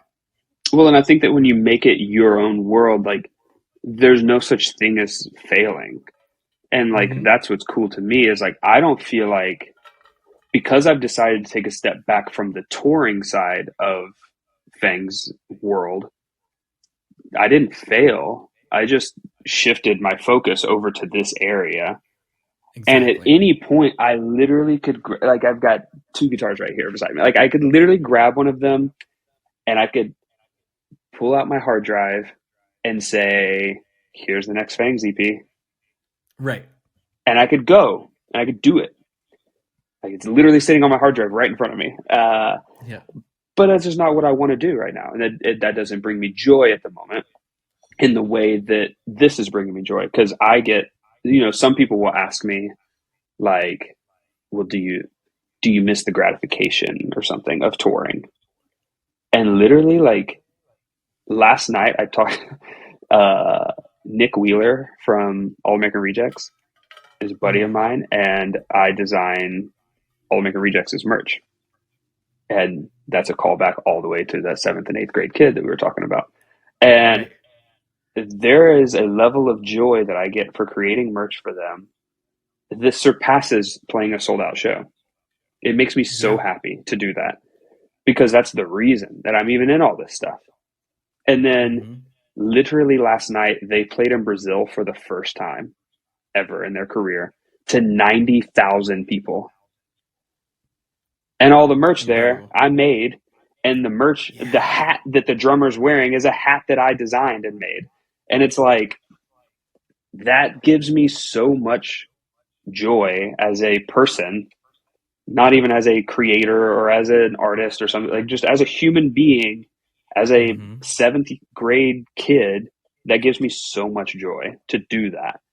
Yeah. And that's not even brushing some of the shit that has happened just in 2024. And it's what, March 3rd? Right. Right. We're 2 months into this thing. And like the Bad Bunny tour just started. I did all the Bad Bunny tour merch. Like, that's Amazing. stupid. I haven't even Yeah. posted that on the internet. Like, I'm Right. literally right now, I'm also sneaker person. Like, I'm literally, these are the Bad Bunny shoes. Like that's the Wild. world that I'm still literally myself. I'm Yeah. like 100% still the guy that instead of making songs that are, shooting out the fucking Care Bear stomach of myself, Right. I'm now just doing it in this other fashion. And Right. it's the exact same thing. Yeah. 100%. Now, okay, so whenever if let's dive into a little bit of like if somebody comes to you and they are, whether they're a musician or they're a designer or they're trying to create in any form or just trying to find themselves, right? And they are talking to you about these things or they're asking you about these things of like, hey, like, man, I'm so caught up in social media and I just can't get the viral TikTok to kick off, or I don't have enough monthly listeners on Spotify, or I just can't do this or I can't do that. Like, what advice do you share with that person who is kind of trapped in those things or stuck in those things of trying to kind of chase the hamster wheel a little bit of like, I'm only valid in what I want to do if I have this form of success that the internet says that I have to have? Like, what do you tell that person? It's hard sometimes because, I mean, my literal first gut thing is like, who fucking cares? Is literally what I would say to Mm-hmm. them. Like, that would Yeah. be probably how I started. And then I would have to like dial it back and like find an empathetic, emotional like connection to say something a little more profound than just like, who fucking cares about that? Because that's literally what I think. Mm-hmm. And it's literally like, I have no time, and I would say this to this person, I have no time for pandering. I will never pander. I will never say like, oh, okay, we're all wearing orange now. Let me go get all my orange things. Let me go spend all my money on orange things and get rid of my blue things. And uh and make sure that everything that you wear and you brand is going to be orange because everyone's wearing orange now. Like, I would never do that. And I would never tell Mm-hmm. somebody else to do that. And I think that like anyone who is concerned about the internet in that way, I can't say anyone. There are people who find great success in that way and are able to then shift. Yeah.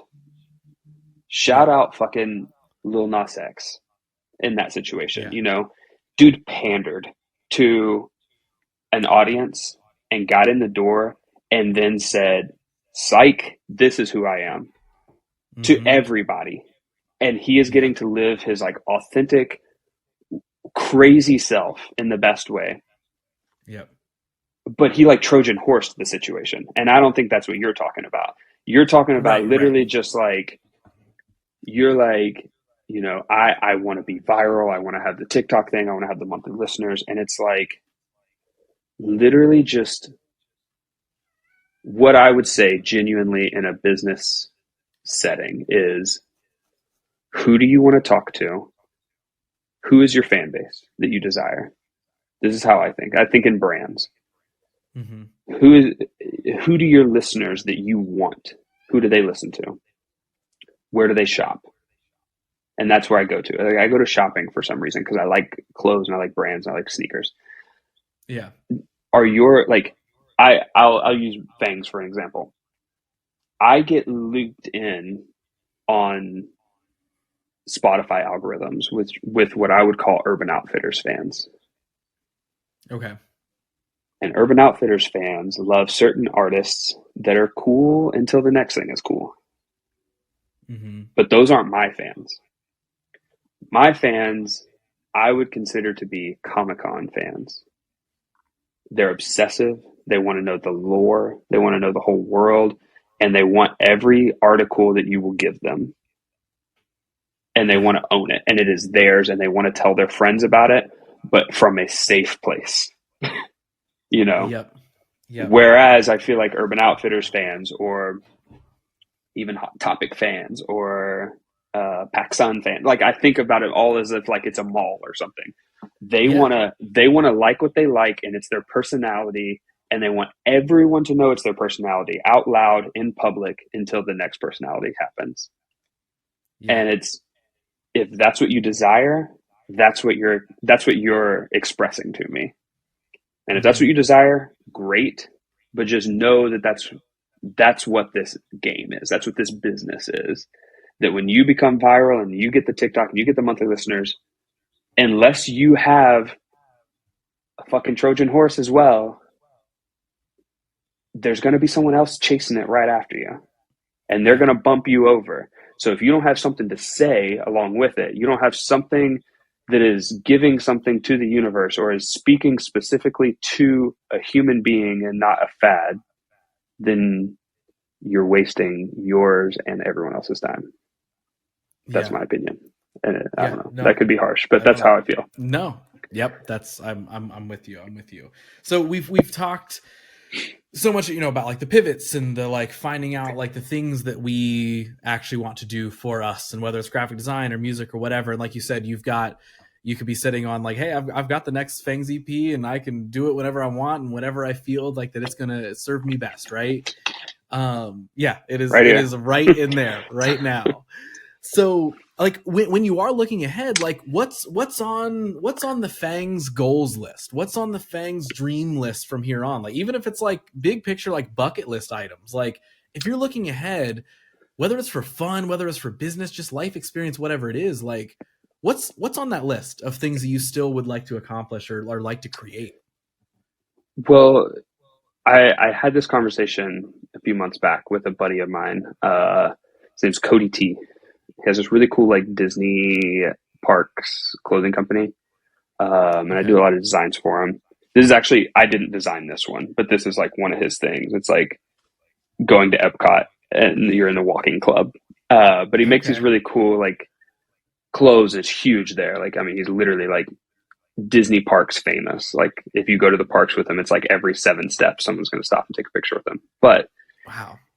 he's he's a brother of mine. He's a good friend of mine. And we were having this conversation, and it's like the only analogy I can make in my brain that feels like correct to where my life is right now in the term of like goals and pressing forward. It's like, did you ever play Tony Hawk Pro Skater? Mm-hmm. So, Of like course. you can get the tapes, you can do the things, you can collect skate, you can do all this stuff. But then there's like, you can do just enough to get to the next level, Yep. and then you beat the game. And then it's like you can go back to the beginning and just play the game and like enjoy. Like you're not Yeah. just going after goals, you're just skating around and you're going through the mall now and just like breaking glass for fun and like just enjoying the game for itself instead of trying to like beat it. And Yeah. I feel like the game that I set out to beat when I was 18, like I beat it. And Yeah. now I'm just skating. Like now I'm just having fun. I'm just playing the game and exploring, and there's nothing negative in playing Tony Hawk without a reason. You're just literally having fun. And that's how I Yeah. feel in my life. That's how the last year of my life has felt.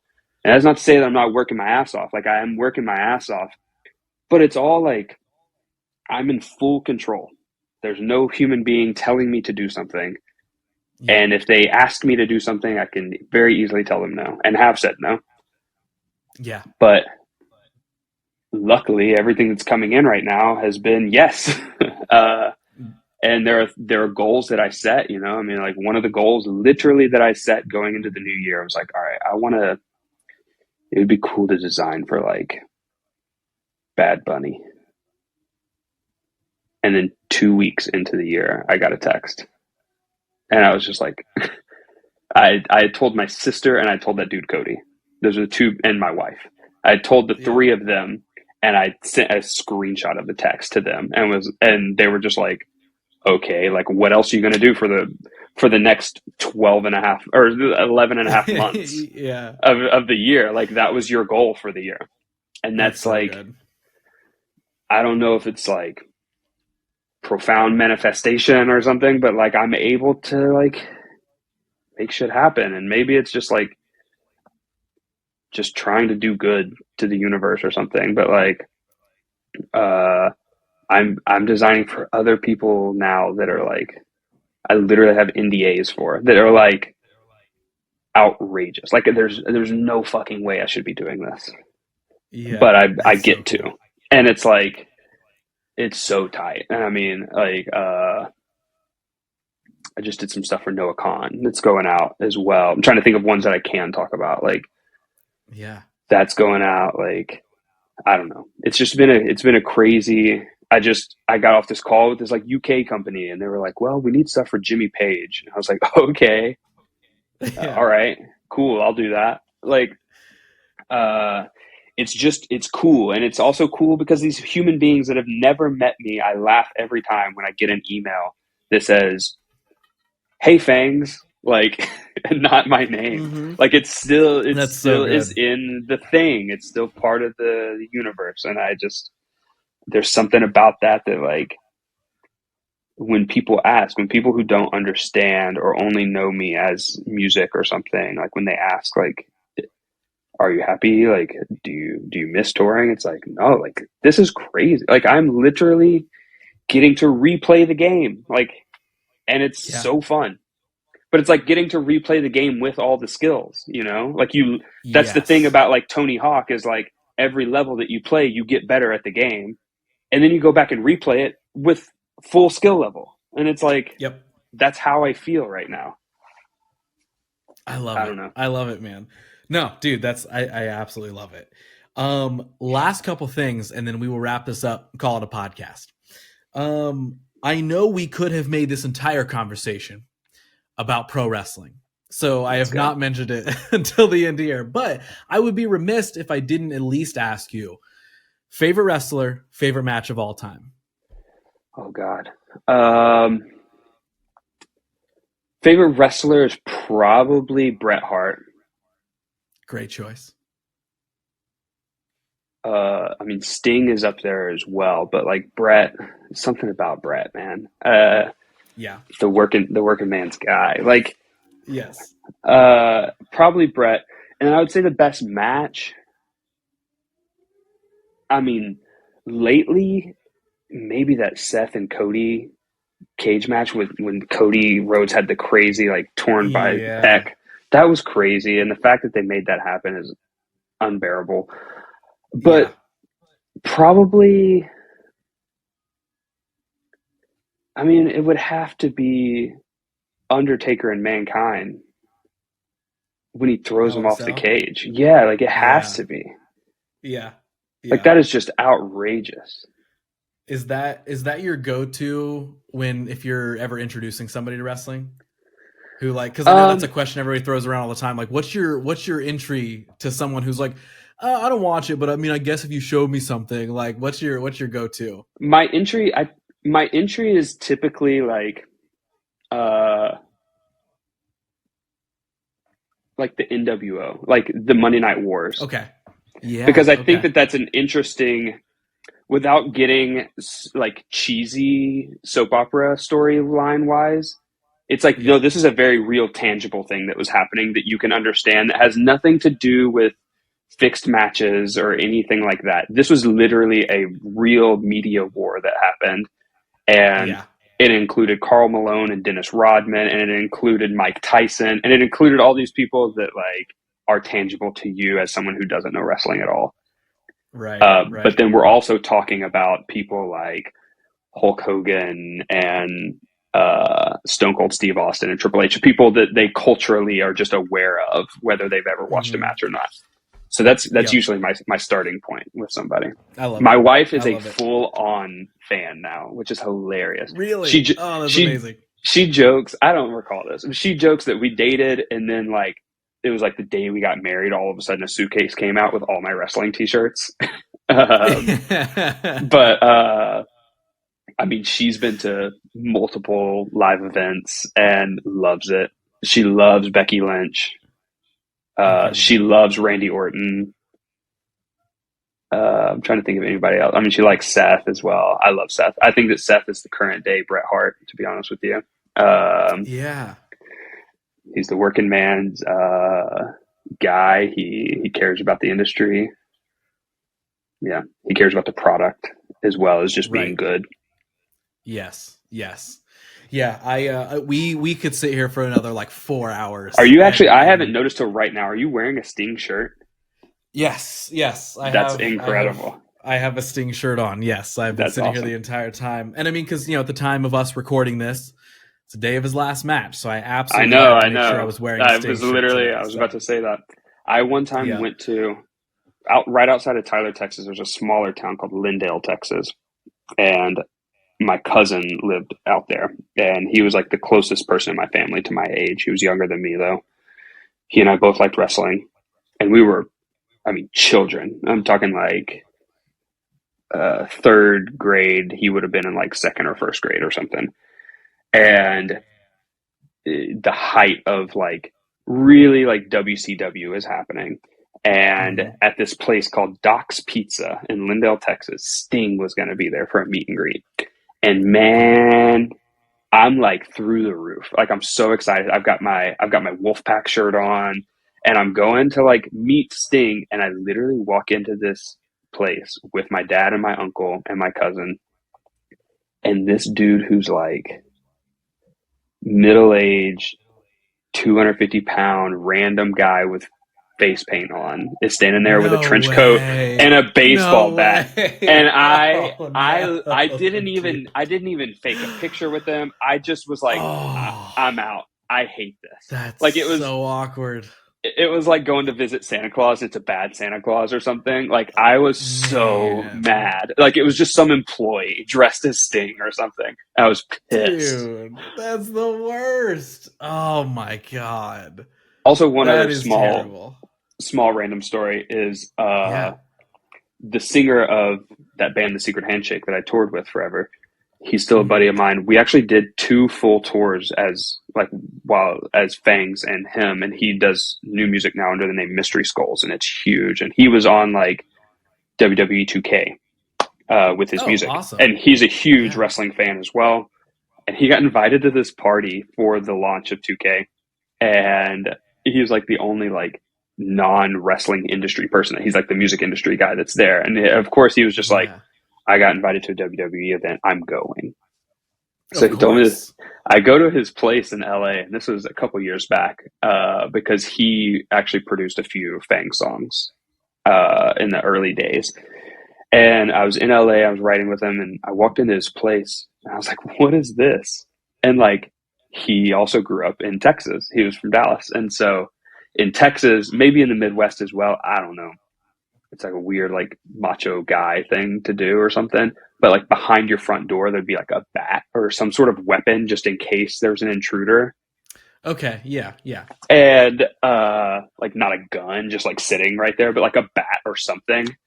And when you opened this guy's door, he had a folding chair behind his door. And I was like, Wyatt, like, what is this? And he was like, oh, dude. So he went to this WWE event, this 2K like video game party, and Bret Hart's there. And he's the biggest Bret Hart fan. But like all these people are there. But it's like more so like back then it would have been like Sheamus was the guy or something, you know? Like it was like an odd time in the like mid to late 2000s. But Right. he there are a few legends there, and when Bret Hart walks in, Lewis, this guy, he's freaking out. He's just like, oh my god, like I got to get him to like sign something. And so he just stands up and picks up his folding chair and finds a Sharpie. And Bret Hart signs his folding chair. And so for the rest of the party, this dude is walking around with a folding chair. Wow. Nobody knows who he is anyways, because he's just like the guy who has a song on the game. Yeah. And so he was like, if it's good enough for Bret, it's good enough for me to protect my home. So he's got a signed Bret folding chair behind his door that if anybody tried to intrude, he would just hit him with the chair. That is so good. That what better like wrestling fan story can you actually have? That's though? awesome. Like, I mean, one, being at a WWE 2K party, that's cool enough, right? But then like the idea that like, well, I mean, yeah, what else are they going to sign other than this steel chair that I'm now going to carry around all night? And realistically, probably no one's going to question it. 'Cause it's like, yeah, we're at a wrestling 2K event. Someone's going to walk around with a steel chair, most likely. Like we're not gonna question it. Sure. Yeah. That is incredible. I absolutely love that. Man, I'm also still recovering from the awkward the fake Sting story. That you met a Stang is what you met. Yeah, that was bad. It was really bad. I was so bummed, and it was like just such like that era just had such a like chokehold on me, because every week was just who could be the most outrageous, you know, during that time. And to go and meet the guy that was like my guy at the time, and it just was not my guy.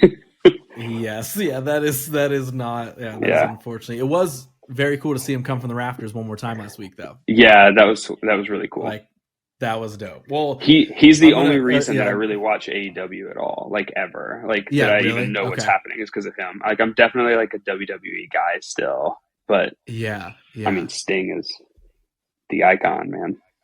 100%. Yes. He was absolutely one of my early favorites. Like as a kid, where I was like, oh, yep, that guy, 100%. He's remaining in the top 3 forever. Like my Phangs keyboard that I like notoriously like toured with forever. It was this white keyboard.